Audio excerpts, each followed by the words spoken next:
pumunta si Congressman Defensor sapagkat halatang-halata naman po na itong patuloy na pagsampina sa kanya ay bahagi lamang ng pattern of harassment. Kung mababasa niyo po yung sampina ngayon na pinadala ko sa inyo, kita niyo naman po cut and paste ito eh. Ito rin yung sampina na pinadala noong ilang buwan ang nakakaraan at pumunta po siya rito, ngunit sinabi naman sa kanya, hindi naman po kayo iniimbestigahan. So bakit pa siya sinasampina?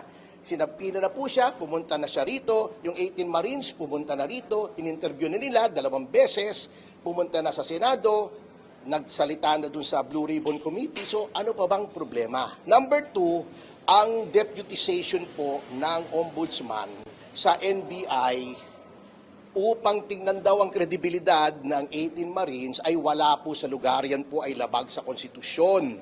Sapagkat ang ombudsman po dapat ay independent.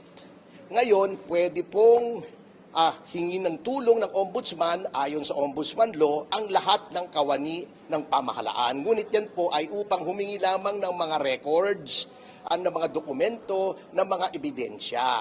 Ang pagdetermine ng kredibilidad ng kahit sinong witness for the purpose of filing a case cannot be delegated sapagkat pag dinelegate mo sa NBI, ang finding of credibility ay masisira yung independence ng ombudsman. So dapat po, kung gusto nilang malaman ng kredibilidad, mag-imbestiga ang ombudsman. Bakit naguhugas kamay ang ombudsman sa pag-imbestiga doon sa 18 Marines at doon sa mga taong tinuturo ng 18 Marines? Dahil ba sangkot si Martin Romualdez? Dahil ba sangkot ang Pangulo? So halatang-halata po kayo Ginoong Boying Remulla, na naguhugas kamay kayo na wala naman sa lugar at hindi batay sa konstitusyon.